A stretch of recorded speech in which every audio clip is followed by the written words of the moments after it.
Good morning, everyone. So my name is Ortiz, and I'm a senior at Factbook High School and a board member of Young Voices. I want to thank Elizabeth Rhode so much for this incredible opportunity. It means so much to me. I am so proud to represent not only my family and my community, but the 180 youth members of Young Voices. Young Voices is our only statewide organization that empowers youth like me to become confident civic leaders and advocates in our community. It has taught me how to understand issues, think strategically, speak out, and lead. As I was preparing for this speech, I took a look at last year's Factbook, and it pained me so much to read it. Because in its pages of statistics, I saw the youth I grew up with in the ghettos of Women's Village. I saw my old friends in the dropout and suspension statistics. And I saw my community in statistics about violence and poverty. I thought about why the life I'm about to live, when a success and accomplishment is so different.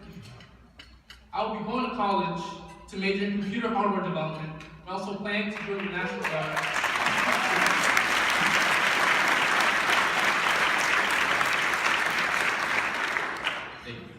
National Guard and become an officer. The life in front of me could not be farther from those statistics. But I thought, why? I know I could have been on their path, but I intentionally chose a different path, which at that moment was the harder path. My experience of growing up in Women's Village was not positive until what I consider my junior year in high school. Until this point, I spent my time trying to blend into my surroundings. I changed the way I dressed and my speech pattern.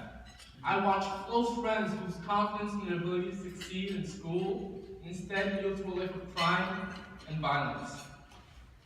At times, I felt powerless. I was a low-income minority with a single mother. All the drug offers and threats I received on a daily basis still reverberate in the back of my head. I never accepted any of these offers, and always ended up with a new scar on some part of my body. I never got over these experiences. I can proudly say I never will. They're a reminder of where I come from and where I know I will not reside. Actually, it's not a mystery as to why I'm here today.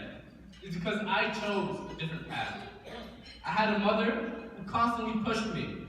My mother has not only been my anchor, but my inspiration and motivation to push forward.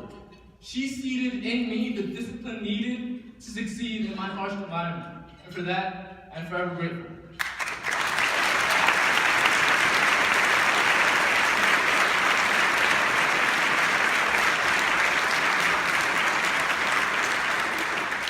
I had people in my community like Barbara Thurman. She's in her 80s now, but in her prime, she was a young black woman with a very powerful voice, advocating for the black community. I was and still am inspired by her stories of success when the odds were stacked against her. She motivated me to become more involved and outspoken in my community. I then discovered Young Voices. It was at Young Voices where Karen and the staff saw my true potential, my leadership ability, and my intellect. They never stopped pushing me. They gave me opportunities I could have never dreamed of.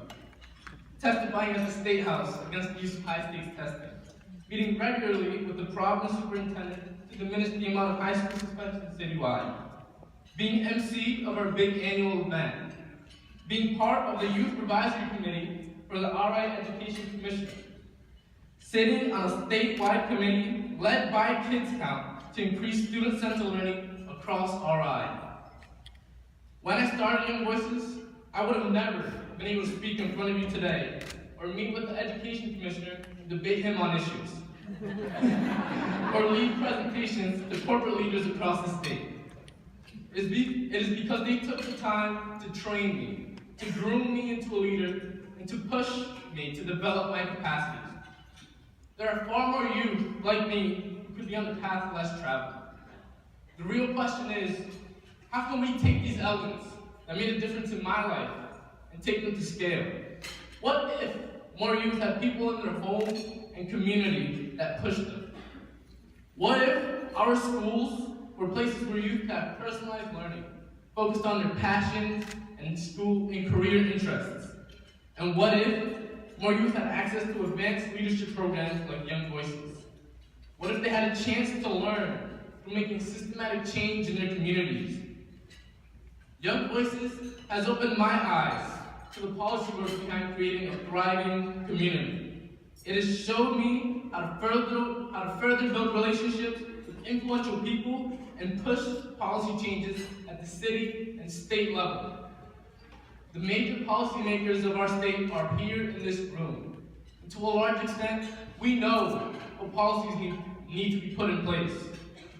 There are so many youth like me out there with the potential to succeed and greatly benefit our state. But do we have the commitment as a state to harness all the potential of our young people? If we all work together, so much more is possible. I hope we all follow this event with unified action that shows the will to make change. I know there are a lot of very hardworking people in this room here today. You've been fighting on behalf of the youth of this state for a long time. I appreciate your efforts more than you know. Please, continue doing what you're doing. The youth, the young people in our society greatly depend on your work. Thank you.